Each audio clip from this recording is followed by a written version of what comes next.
నోరు మూసుకొని భరించు. మా అమ్మ మా నాన్న వాళ్ళున్నంత వరకు నన్ను వంటగది వైపు కూడా రానివ్వలేదు. నా చేతి మీద చిన్న ఘాటు పడినా వాళ్ళు తట్టుకోలేకపోయేవారు. అలాంటిది నువ్వేం చేసావో చూడు. మా అన్నయ్య ఉండి ఉంటే నా చేతులు ఇలా అయితే చూసుండేవాడా? మా అన్నయ్య ఉంటే నువ్వు ఇలా చేసేదానివా? మీ అన్నయ్య? అందరూ మీ అన్నయ్య చచ్చిపోయాడు అంటున్నారు. నేను మాత్రం తను బతికే ఉండాలి అని కోరుకుంటున్నాను. ఎందుకో తెలుసా?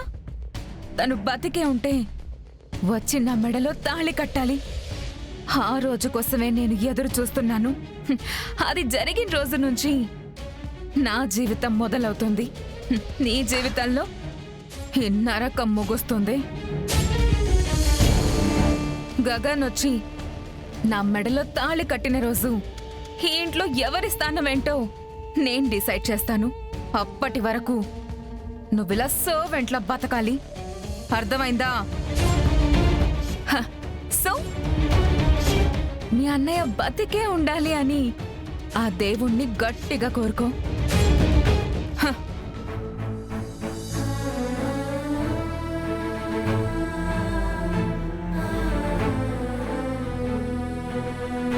పూరి మాత్రం ధ్రువాన్ని పెళ్లి చేసుకుంటే చాలా బాగుంటుందమ్మా. అన్నయ్య ఎక్కడున్నావన్నయ్య?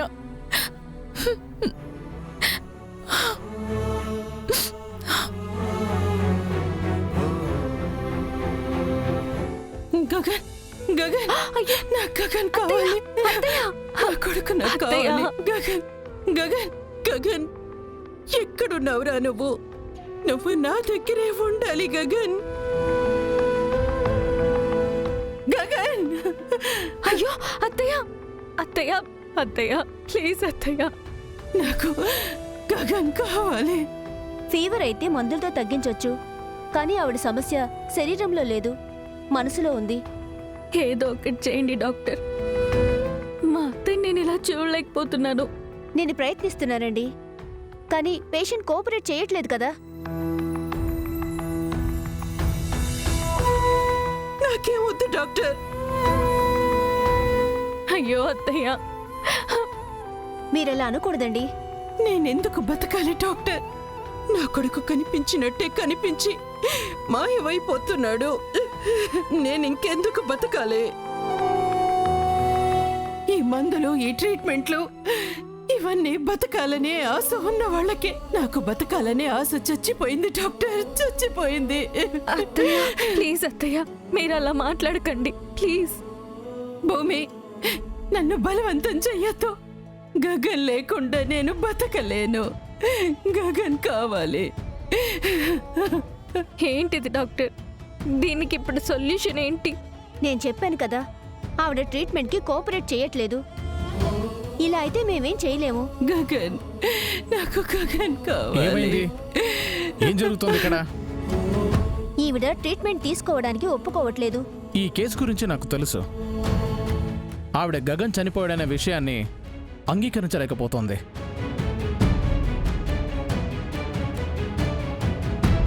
ఇప్పుడు అదే రూపంలో ఉన్న ఆకాష్ని చూసి ఆవిడ మనసు అతనే నా కొడుకని నమ్మేసింది.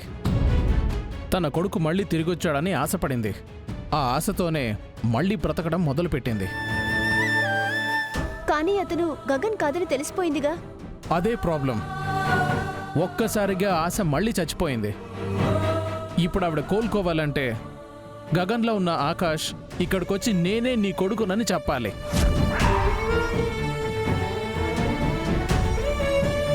అవునమ్మా, ఆవిడ ముందు అతను ఒక్కసారి అమ్మా నేనే నీ గగన్ అని చెప్తే చాలు.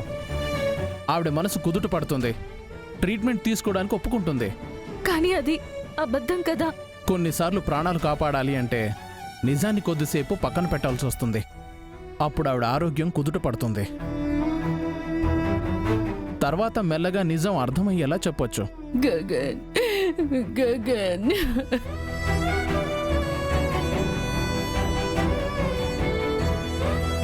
చూసారా, ఆవిడ మనసంతా ఇప్పుడు గగన్ దగ్గరే ఆగిపోయింది. గగన్ తిరిగొచ్చాడన్న నమ్మకం కలిగితేనే ఆవిడ బ్రతకాలనుకుంటుంది. కానీ అతను మమ్మల్ని చూస్తేనే మండిపడుతున్నాడు. మాతో మాట్లాడడానికి అసలు ఇష్టపడట్లేదు.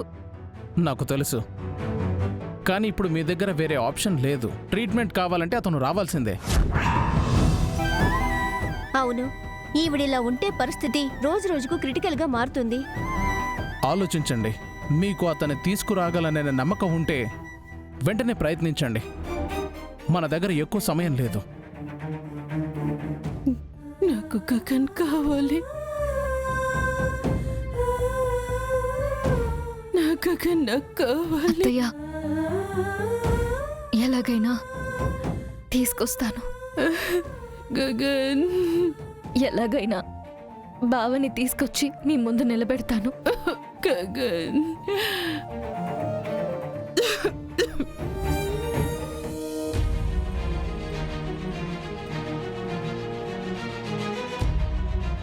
ఎంతైనా భూమి గగన్ని ప్రాణానికి ప్రాణంగా ప్రేమించింది కదా పాపం. భూమికి ఈ టైంలో మళ్ళీ పెళ్లి అవసరమా అని నా అభిప్రాయం.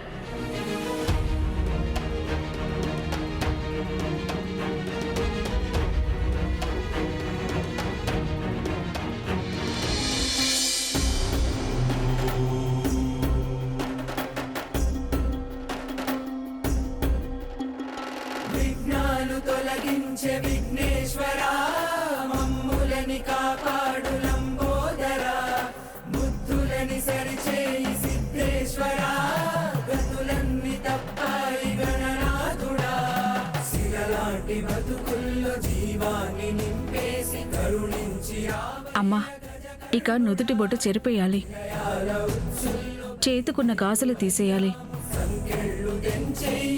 మెట్టెలు కూడా తీసేయాలి. తర్వాత ఈ చీర మార్చి తెల్ల చీర కట్టుకోవాలి. ముందు గాజులు తీసేద్దాం. ఆగండి, ఇది మీరు చేసే పని కాదు.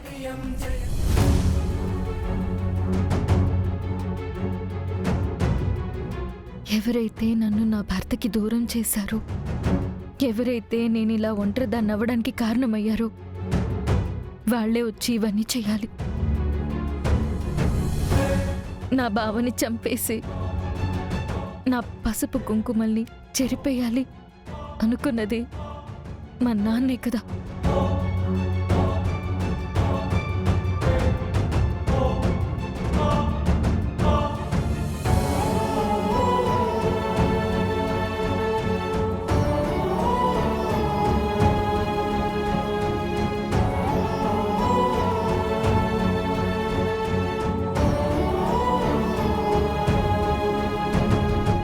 ఏంటి నాన్న, మీరనుకున్నట్టే అంతా జరిగిపోయింది కదా.